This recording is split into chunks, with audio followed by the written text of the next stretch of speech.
శ్రీకాకుళం జిల్లా సోంపేటలో జై భీమ్ 2వ ఆవిర్భావ దినోత్సవం జరిగింది. దళితులు రాజ్యాధికారాన్ని పొందాలి, దళితులు సామాజికంగా, రాజకీయంగా, ఆర్థికంగా ఇంకా అణగదొక్కబడుతున్నారని సమతా సైనికుల జాతీయ ప్రధాన కార్యదర్శి దిగంబర కాంబ్లే అన్నారు. సోంపేటలో వ్యవస్థాపక అధ్యక్షులు నగరి మోహన్ రావు ఆధ్వర్యంలో ఆదివారం ప్రత్యేక సభ నిర్వహించారు. ఈ సభకు ముఖ్య అతిథిగా దిగంబర్ కాంబ్లే హాజరయ్యారు. 10% జనాభా లేని కులాలే రాజ్యాలను ఏలుతున్నాయి.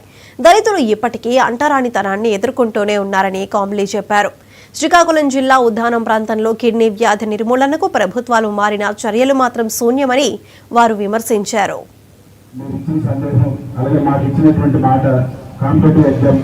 రాజ్యాంగంలో నీకు జీవించే హక్కు ఉంది, నీకు అన్ని రకాల హక్కుల్ని కల్పించే బాధ్యత ప్రభుత్వాలు అయినప్పుడు గవర్నమెంట్ ఏం చేసిందంటే నిన్ను పరామర్శించడానికి కిడ్నీ సెంటర్లు పెట్టింది. ఇప్పటి వరకు ఇక్కడ కిడ్నీ జబ్బులు రావడానికి కారణాలు తెలుసా? ఏం రీజన్ అయి ఉంది?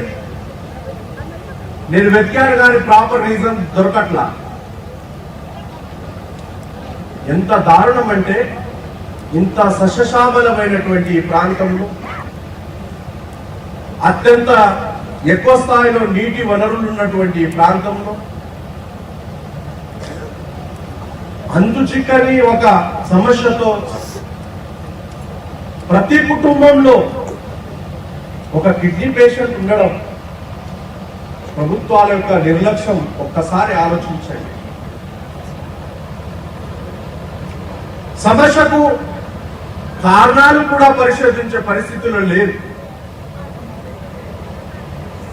నేనైతే ఆశ్చర్యపోయాను. ప్రిన్సిపల్ గారు నాకు ఎప్పుడైతే చెప్పారో అట్లెట్లా పాసిబుల్, నేను ఈ ప్రాంతం యొక్క స్టడీ చేస్తున్న మేరకు మీ పక్కనే కోనార్క్ ఉంది, సూర్య దేవాలయం అంటున్నాం. అది ఒకప్పటి బౌద్ధ ఆలయం.